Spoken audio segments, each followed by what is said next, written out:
Star उत्सव पर देखिए आपके चहीते शोज अब से डीडी फ्री डिश पर। ओम नमः शिवाय, ओम नमः शिवाय, तत्पुरुषाय विद्महे महादेवाय धीमहि। आज राम और लक्ष्मणा का पूरे विधि विधान के साथ विवाह करवाने के लिए बहुत बहुत धन्यवाद। ये कृष्ण तो अभी भी यही है, इन्हें बानासुर के साथ युद्ध के लिए कैसे भेजेंगे? छलिए से छल कराना मुझे भली भांति आता है, उन्हें युद्ध पर जाना ही पड़ेगा। आओ लक्ष्मणा, मैंने तुम दोनों के लिए नया कक्ष भी सज्ज किया है, वहीं से अपने नए जीवन का आरंभ करना।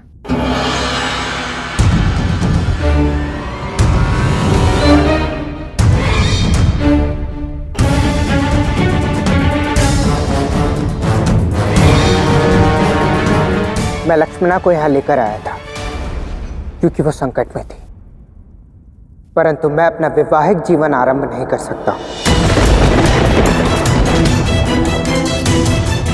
क्यों? अनिरुद्ध यहाँ नहीं, वो संकट में है, और जब वो यहाँ नहीं है तो मैं अपना वैवाहिक जीवन आरंभ कैसे कर सकता हूँ?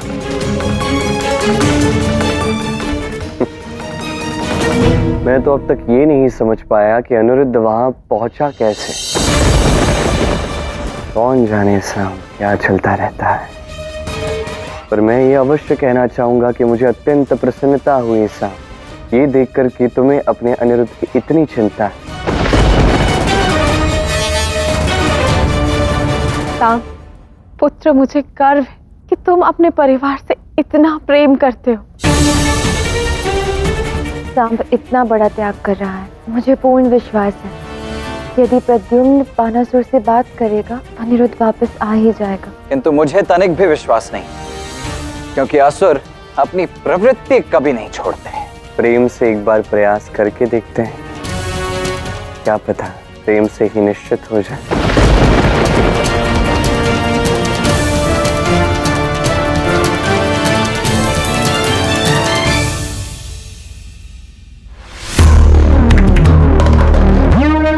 प्रेम से तो बात बनने ही नहीं दूंगा, युद्ध तो होकर रहेगा।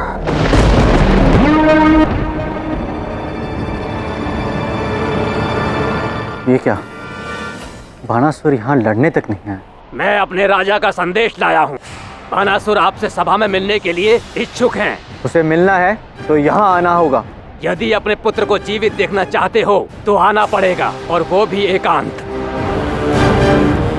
और पिताश्री चाहते हैं यह प्रथम प्रेम से हल, और यह असुर तो हट पे अड़ा है।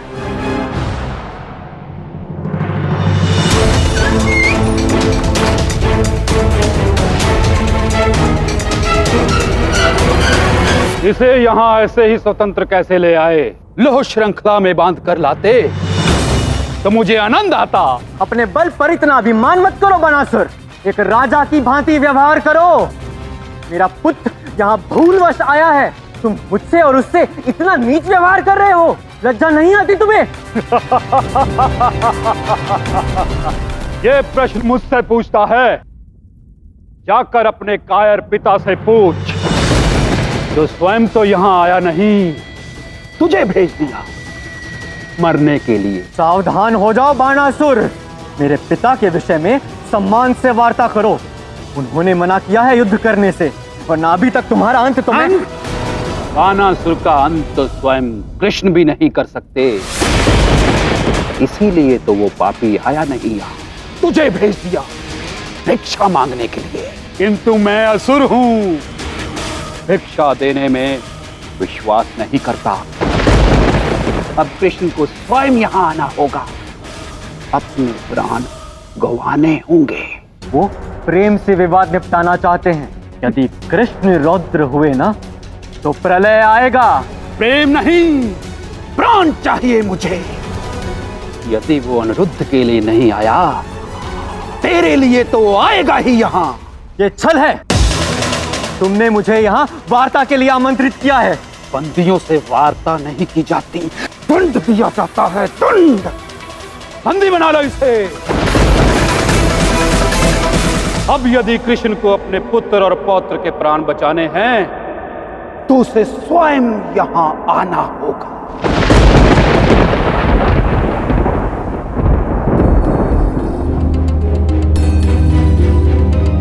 द्वारकाधीश श्री कृष्ण की जय हो। युवराज प्रद्युम्न को बानासुर ने बंदी बना लिया है।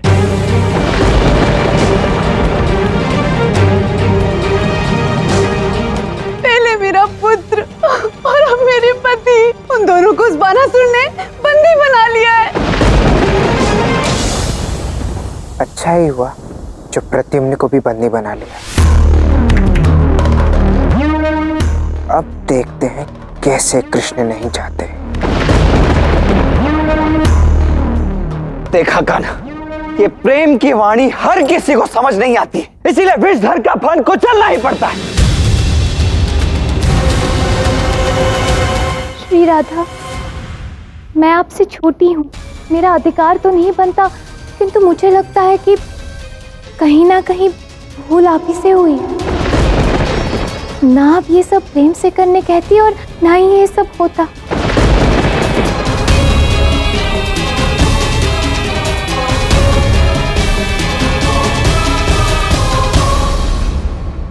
हाँ लक्ष्मण, तुम उचित कह रही हो, भूल मुझसे ही हुई। नहीं राधा, प्रेम की शक्ति से बड़ी कोई शक्ति नहीं होती लक्ष्मण। राधा, इस अपराध बोध में स्वयं को ग्रस्त मत करो। तुम्हारी कोई भूल नहीं है। तुम्हारा मंतव्य शुभ था। तुम प्रेम और शांति के मार्ग पर चलना चाहती थी। अब अंत तक चलना। प्रेम का ये मार्ग भले ही कठिन हो, लक्ष्य तक अवश्य पहुंचाता है। महाभारत में भी तो प्रेम से ही प्रयास किया था ना पिताश्री, क्या हुआ? ये समय प्रेम का नहीं, युद्ध का है। हमारा अनिरुद्ध वहां बंदी बना हुआ है और आपका उत्तरदायित्व द्वारकाधीश होने के नाते उसे लौटा लाना। हाँ कृष्ण, जाओ और बचा लाओ हमारी प्रिय अनिरुद्ध को। हाँ कान्हा, राधा उचित कह रही है, इससे उचित समय नहीं हो सकता।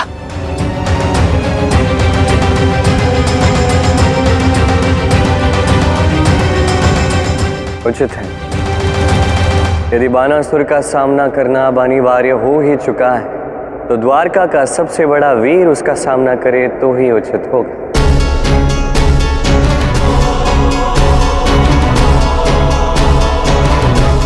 और वो वीर है मेरा पुत्र सांब।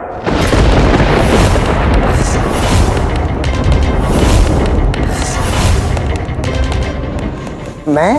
हाँ तुम सांब, तुम वीर हो, महादेव के अंश हो। अनिरुद्ध तुम्हें सबसे अधिक प्रिय है। बानासुर का सामना करने में तुम्हें कोई संकोच नहीं होना चाहिए। और बानासुर ने प्रद्युम्न को भी बंदी बना लिया है। मैं सांब को नहीं जाने दे सकती। उसका अभी अभी विवाह हुआ है यार। हाँ, बानासुर से युद्ध करने के लिए किसी बड़े योद्धा को जाना चाहिए, जैसे कि ज्येष्ठ पिता श्री बलराम। बिल्कुल उचित कहा। जाना दाऊ को चाहिए, किंतु तब जब युद्ध की ही परिस्थिति हो। और मैं शांति के लिए प्रयास कर रहा हूँ, हर संभव प्रयास कर रहा हूँ ताकि युद्ध टल सके, रक्तपात टल सके, अनेक निर्दोष लोगों के प्राण जा सकते हैं। स्मरण रखिए सभी लोग कि अनिरुद्ध और प्रद्युम्न अभी भी वहां पे हैं। यदि ऐसे समय में दाऊ को वहां भेजता हूँ तो मुझे नहीं लगता दाऊ हाथ जोड़कर प्रेम से बात कर सकते हैं।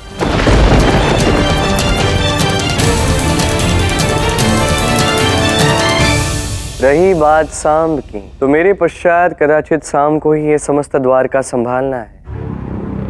तो ये अवसर है सांब के लिए कि वो कूटनीति और राजनीति यहाँ समझ सके। उचित यही होगा सांब कि तुम जाओ। और यदि बानासुर ने युद्ध छेड़ दिया तो? उस पर महादेव का आशीष है। और तुम तो स्वयं महादेव के आशीष हो सांब। मैं रुद्र हूं, महादेव का आशीष हूं। प्रेम से हाथ जोड़कर विनती करना मेरा स्वभाव नहीं है। मैं युद्ध छेड़ दूंगा। पूर्ण रूप से अनुमति है।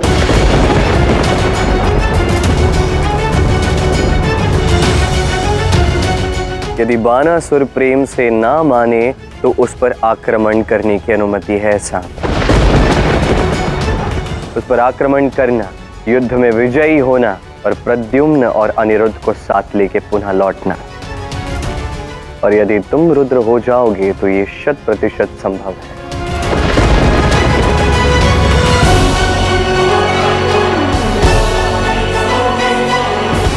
आर्यसाम बानासुर के सामने नहीं टिक सकते, आप ही को जाना चाहिए। ससुरश्री। हाँ पिताश्री, केवल आपका सुदर्शन ही उसका सामना कर सकता है। हाँ खान, ये सत्य है। बाणासुर की शक्ति हम सभी ने देखी।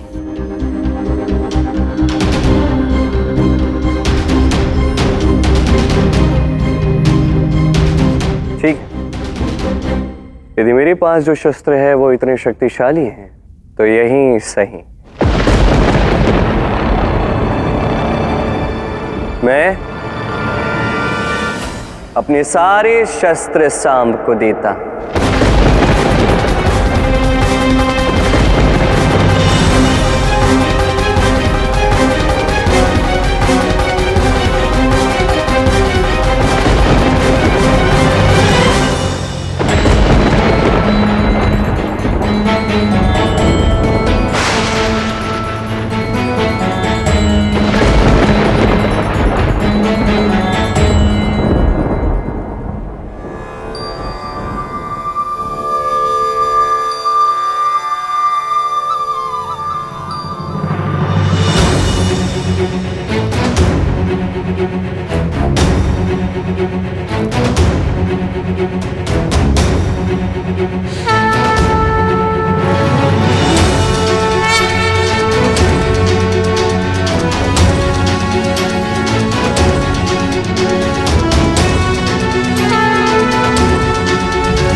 लो सांब, सुदर्शन ही नहीं, मैंने तुम्हें अपने सारे अस्त्र शस्त्र प्रदान किए हैं। यदि बानासुर से संग्राम में तुम्हें इसकी आवश्यकता पड़ती है तो इसका उपयोग अवश्य करना।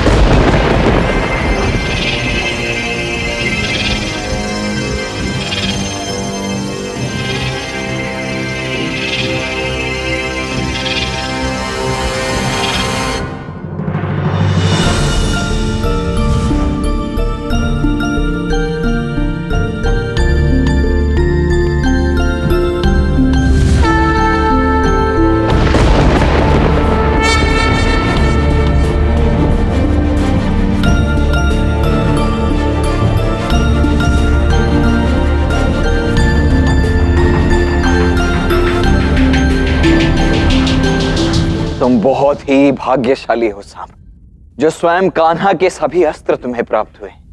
अब इन अस्त्रों का सदुपयोग कर द्वारका का मान बढ़ाओ पुत्र। जाओ पुत्र।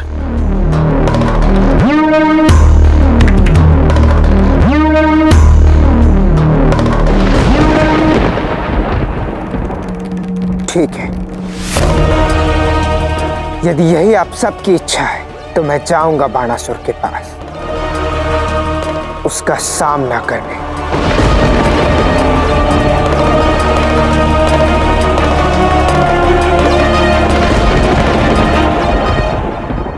जाओ पुत्र, मुझे आशा है कि तुम जो उचित है वही करोगे।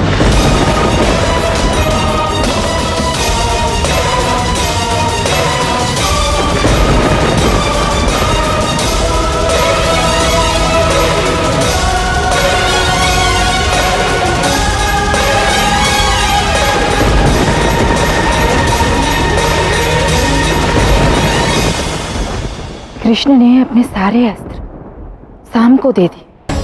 अब साम जब बाणासुर से मिलेगा तो दोनों में युद्ध ही होगा और तब आपको बाणासुर की रक्षा के लिए जाना होगा। महादेव, क्या ये उसी युद्ध के आरंभ का समय है जिसके विषय में आपने मुझे बताया था? हाँ गौरी, ये वही समय है जिसकी चर्चा मैंने तुमसे की थी।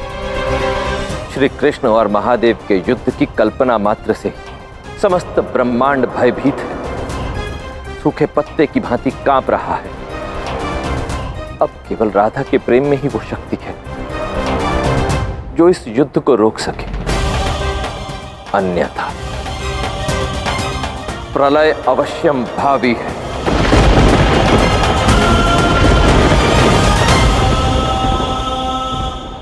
आर्य साम, क्या आप सच में जा रहे हैं? मेरे पास कोई और मार्ग ही नहीं है।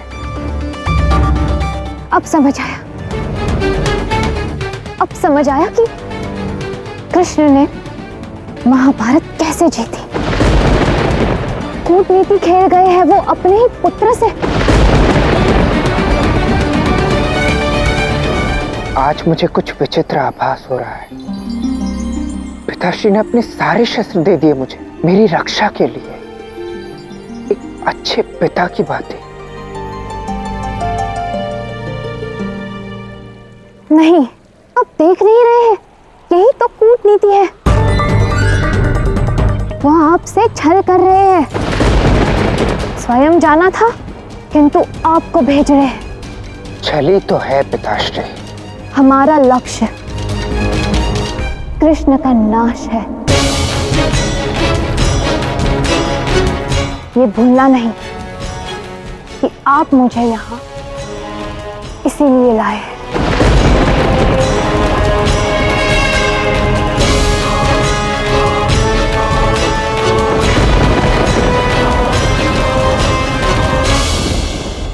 कृष्ण, तुमने तो कहा था कि बानासुर को प्रेम से समझाना होगा, किंतु तुमने तो अपने सारे अस्त्र साम को दे दिए। तो ये युद्ध तो होकर ही रहेगा ना? हो सकता है राधा, और यदि आवश्यकता पड़ी तो शाम को लड़ना भी चाहिए द्वारका के लिए। ये अंतिम अवसर है राधा, जहां सांब अपना नाम इतिहास में सदा सदा के लिए लिखवा सकता है। मैं आशा यही करता हूं कि आज द्वारका का युवराज गया है, लौटकर मेरा पुत्र आए। ये शाम को सुधारने के मेरे कर्म पथ में मेरा अंतिम कदम होगा, और मैं आशा यही करता हूं कि वो मुझे निराश न करे।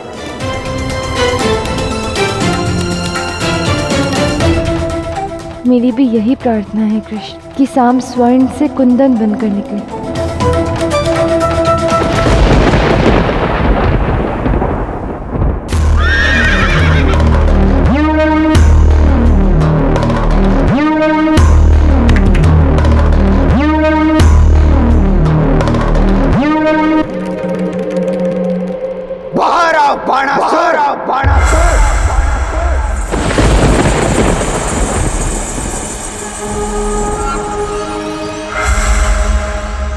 ये इस भांति मुझे कौन पुकार रहा है?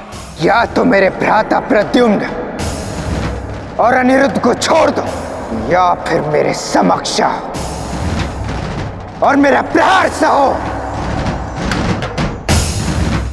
कौन है ये मूर्ख जो मेरे ही द्वार पर आकर मुझे ललकार रहा है? मेरे काकाश्री है वो बानासुर, बचाने आए हैं हमें, और मूर्ख वो नहीं, मूर्ख तुम हो।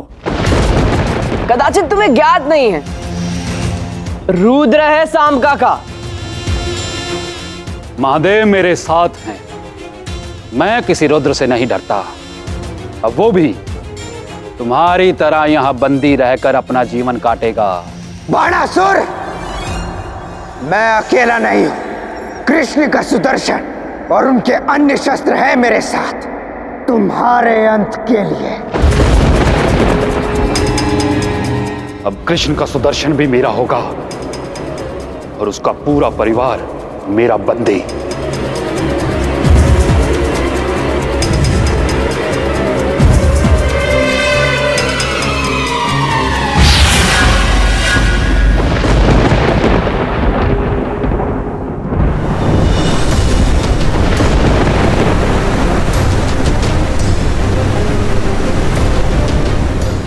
क्या कर रहे हो कृष्ण?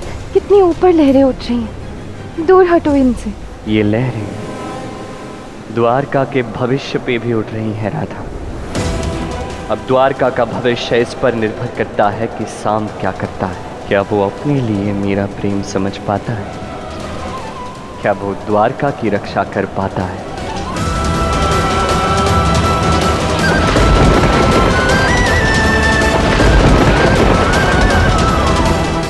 अब द्वारका का भविष्य इस पर निर्भर करता है कि साम क्या करता है। क्या वो अपने लिए मेरा प्रेम समझ पाता है?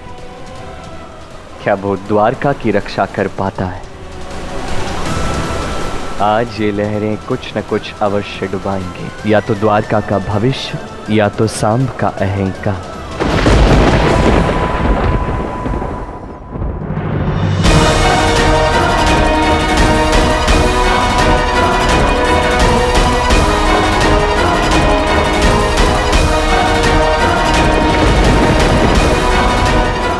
तो अब उस भगौड़े ने किसी और को भेजा है मरने के लिए, स्वयं नहीं आया। उन्होंने अपने शस्त्रों के साथ भेजा है मुझे।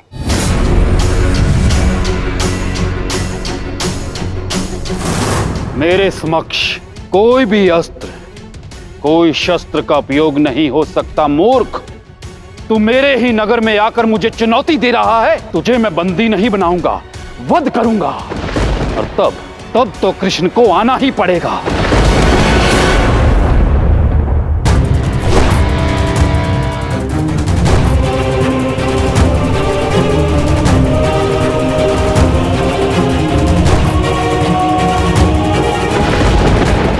सत्य का कृष्ण को सामने आना ही होगा। ये क्या?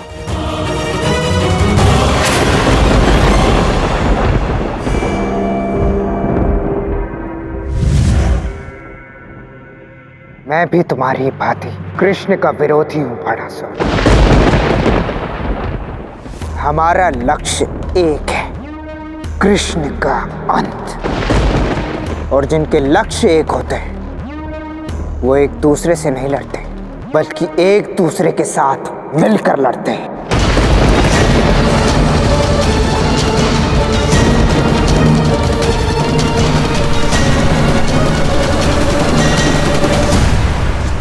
कृष्ण, ये क्या हो रहा है? महादेव का मंदिर डूब रहा है, जाके रक्षा करो उनकी। नहीं कर सकता राधा, आज सामने मुझे ही हरा दिया है और मैं कुछ नहीं कर सकता। ऐसे ही सारे भगवान द्वारका को छोड़ देंगे और कदाचित यही द्वारका का प्रारब्ध है।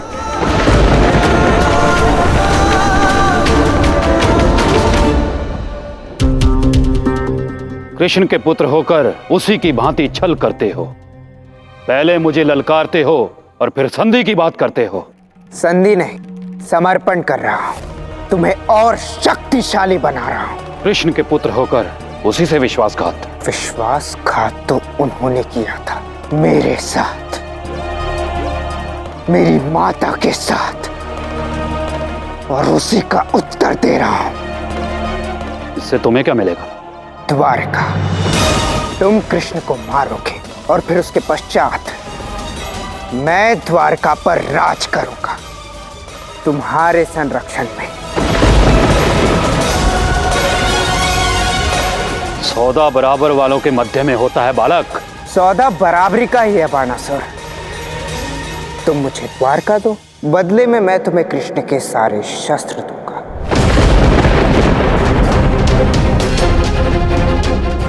ठीक है, निश्चित रहा, तुम मुझे कृष्ण के शस्त्र दो, द्वारका तुम्हारा हुआ।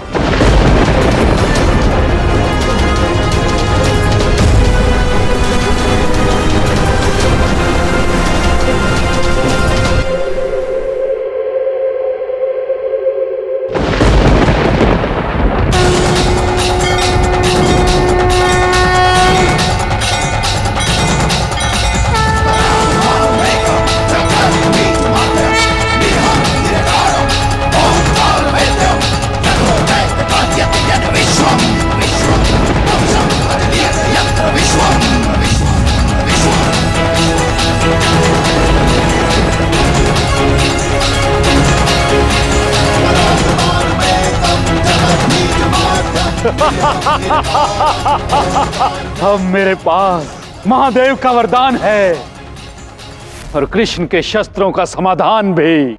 अब भला मुझसे शक्तिशाली कौन हो सकता है? तुम तो बड़े ही लाभदायक निकले साम, किंतु फिर भी तुमने मुझे चुनौती क्यों दी? प्रद्युम्न और अनिरुद्ध को सुनाने के लिए, ताकि उन्हें ये ना लगे कि हम दोनों साथ हैं। तुम तो कृष्ण से भी बड़े छलिया निकले साम। अब तुम मेरे राज के अतिथि हो,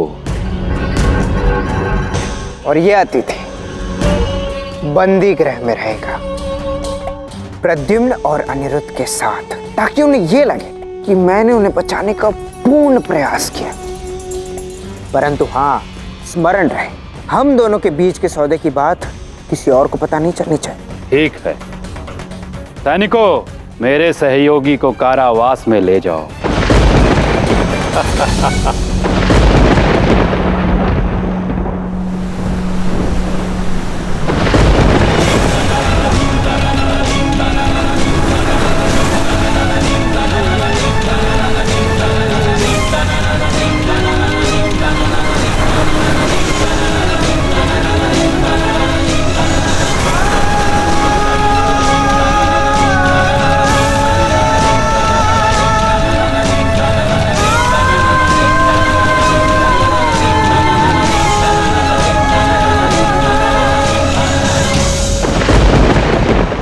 महादेव, ये सामने क्या किया?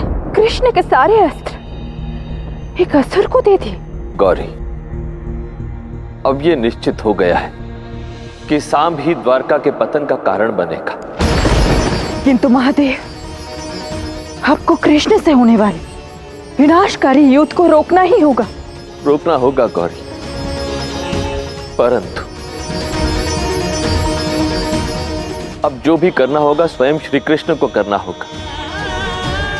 मैं अब कोई सहायता नहीं कर पाऊंगा। अब जो भी करेंगे मेरे आराध्य करेंगे।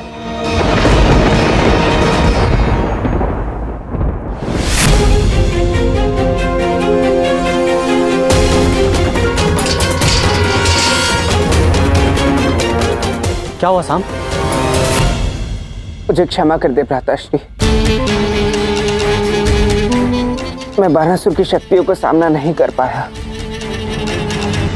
उसके सर पर महादेव का हाथ है, उसे कोई भी नहीं हरा सकता। कोई बात नहीं साम, मुझे तुम पर गर्व है। तुमने प्रयास तो किया। मुझे भी साम काका, आप अपने प्राणों पे खेल के हमें बचाने हैं। मैं तो बहुत पहले ही तुम्हें बचाने आने वाला था अनिरुद्ध, किंतु श्री कृष्ण ने मुझे रोक लिया। और जानते हो, मैंने तुम्हारे कारण अपना वैवाहिक जीवन भी आरंभ नहीं किया है। साम काका, आपने हमारे लिए इतने कष्ट सहे और मैं आप ही को गलत समझ रहा था। किस विषय में बात कर रहे हो तुम दोनों? वो सब बातें बात की है भ्राताश्री, आप बस अभी इतनी प्रार्थना कीजिए कि द्वारकाधीश यहाँ आ जाए।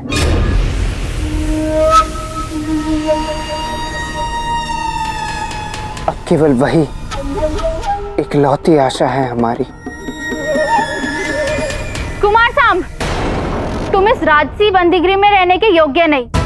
तुमने जो मेरी सखी लक्ष्मणा के साथ किया है, उसके लिए मैं तुम्हें अंधेरी काल कोठरी में फेंकवा दूंगी।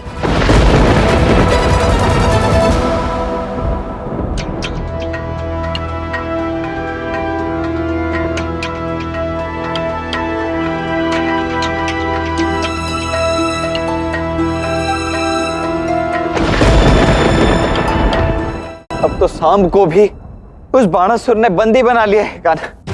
अब तो मुझे ही जाना होगा कान्हा, सबकी रक्षा करने के लिए मुझे ही जाना होगा। उन सबको वापस लाना ही होगा किसी भी प्रकार। आर्य साम ने मुझसे कहा था कि आप केवल राधा की सुनते हैं। नहीं, तब विश्वास नहीं हुआ था मुझे, किंतु अब हुआ मुझे विश्वास कि आर्य साम सच कहते थे। आपने आर्य साम को बलि चढ़ा दिया। ठीक कृष्ण, आप कुछ क्यों नहीं करते? आपके पास तो हर समस्या का समाधान होता है ना। सब ठीक कह रहे हैं, तुम्हें जाना होगा कृष्ण।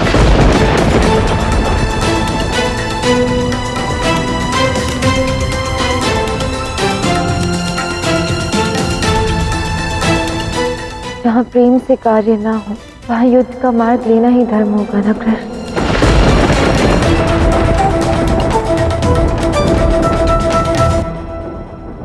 उषा, जैसा तुम सोच रही हो वैसा नहीं है। तो कैसा है?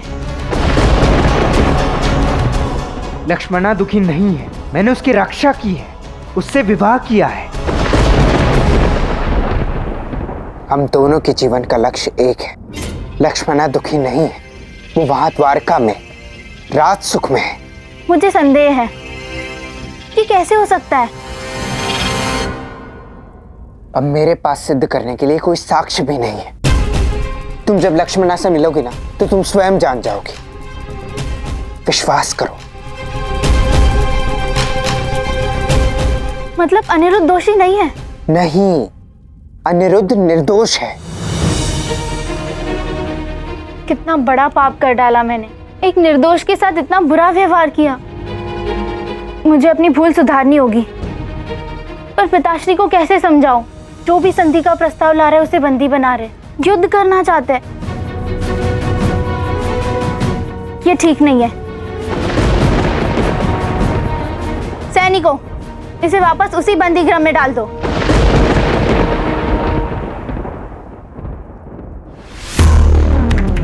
तुम्हारे पिता और मैं बिल्कुल ठीक कह रहे हैं उषा।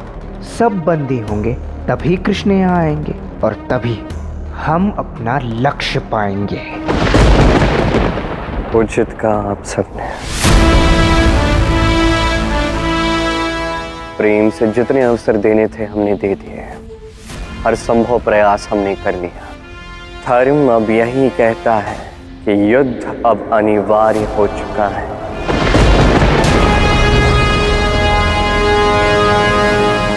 मुझे पुनः एक बार रणभूमि में उतरना होगा और मैं अभी इसी क्षण वहां जाऊंगा। महादेव, ये कैसा विचित्र दृश्य है। कृष्ण किससे लड़ने आ रहे हैं? बाणासुर से या आपसे? समय आ गया है गौरी, अब वो होने जा रहा है जिसे रोकने का प्रयत्न हम कब से कर रहे थे। संसार इस क्षण को कभी भूलेगा नहीं जब नारायण और महादेव एक दूसरे के विरुद्ध युद्ध करेंगे।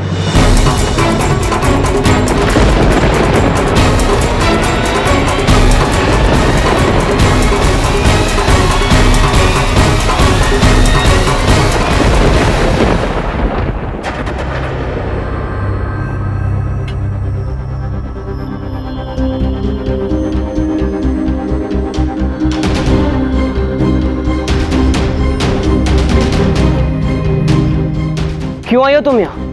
दिखने में तो हो तुम सुंदरी, परंतु मन से अपने पिता जैसी असुरी ही हो तुम। सत्य कहा, मैं मन से असुरी हूँ। पहले तुम्हारे साथ दुर्व्यवहार किया, फिर शाम पे अविश्वास किया, बल्कि वो तो लक्ष्मणा की सहायता करने गए थे। अब ज्ञात हो रहा है मुझे कि मैंने कितनी बड़ी भूल की है। मैं सच में असुरी हूँ।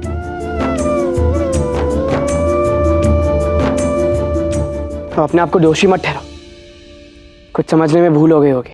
परंतु प्रश्न यह है कि भूल हुई कैसे? किसी ने जानबूझ के तो नहीं करवाया। तो ऐसा कोई क्यों करेगा? और करेगा तो करेगा कौन? इस विषय में मंथन करना होगा।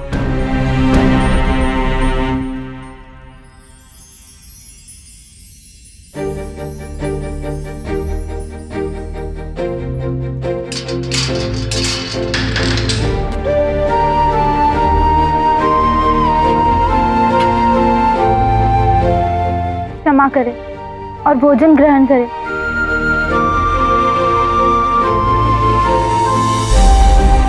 धन्यवाद।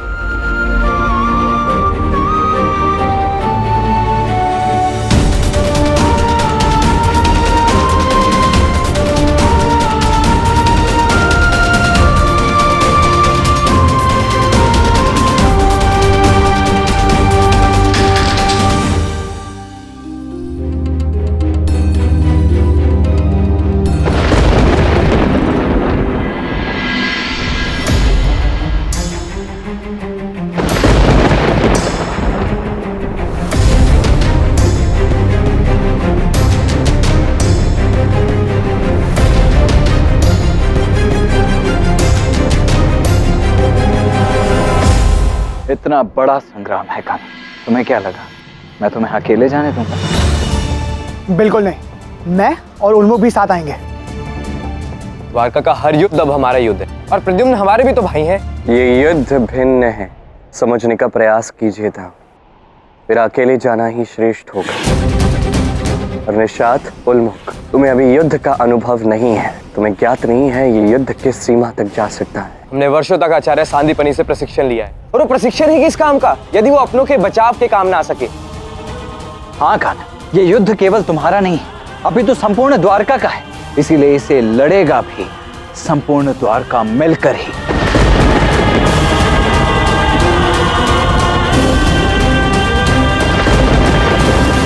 अब समझने का प्रयास कीजिए था, मेरा अकेले जाना ही उचित होगा। कान्हा, आज तक कभी ऐसा हुआ है कि मैंने तुम्हें अकेले जाने दिया है कहीं? हम सब तुम्हारे साथ चलेंगे और ये मेरा अंतिम निर्णय है कान्हा, इस पर तुम और कुछ नहीं बोलोगे। निशांत, उल्मुख, तुम दोनों अपने अस्त्र शस्त्र एकत्रित करके द्वारका के मुख्य द्वार पर मुझे मिलो। जी पिताश्री।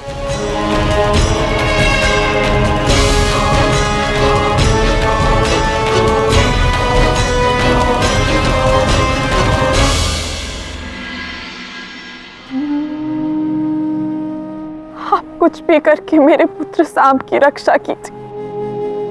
अगर उसे कुछ हो गया तो मैं जी नहीं पाऊंगी। तुम निश्चिंत रहो जाम्बवती, साम मेरा भी पुत्र है और सभी मेरे लिए समान है। अनिरुद्ध, प्रद्युम्न, साम सभी मेरे अपने हैं। मैं तुम्हें वचन देता हूं, चाहे जो कुछ भी हो जाए, मैं साम की रक्षा करने का पूर्ण प्रयास करूंगा।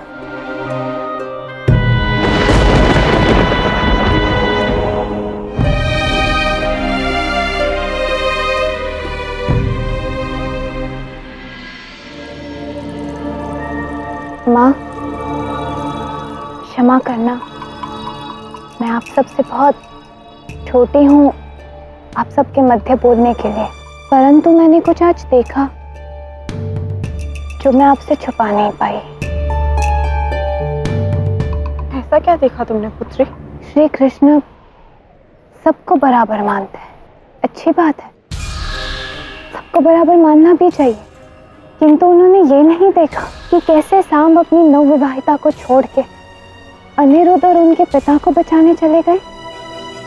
अनिरुद्ध की भांति मूर्खता से किसी कन्या से मिलने नहीं गए थे कि उनका अपहरण हो गया, अपितु किसी की रक्षा करने गए थे, अपने परिवार और द्वारका का मान रखने गए थे। और फिर भी साम कृष्ण के लिए सबके बराबर है।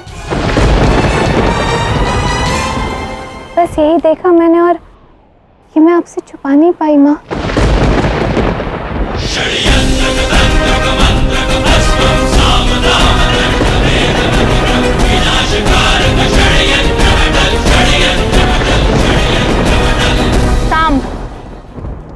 अनिरुद्ध ने मुझे अनेक बार कहा कि वो निर्दोष है।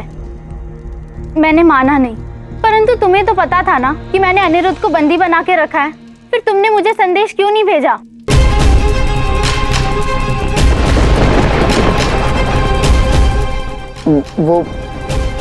वो मुझे लगा कि तुम्हें पता चल गया होगा।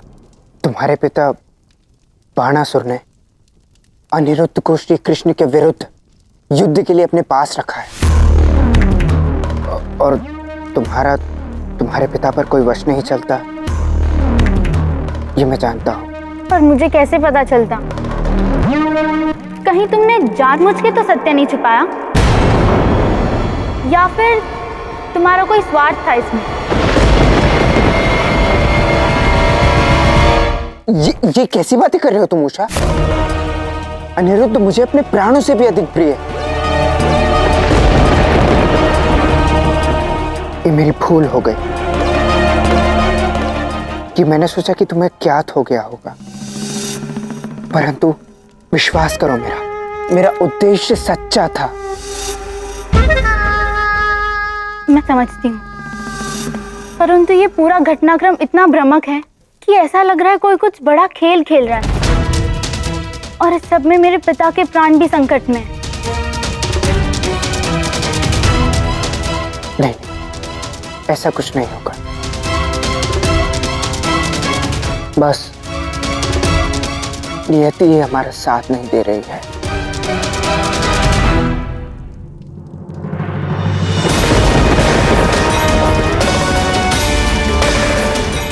ये बाणासुर की पुत्री तो अत्यंत ही बुद्धिमान निकली,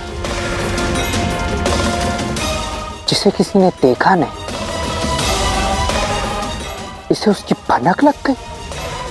बाणासुर इतना बुद्धिहीन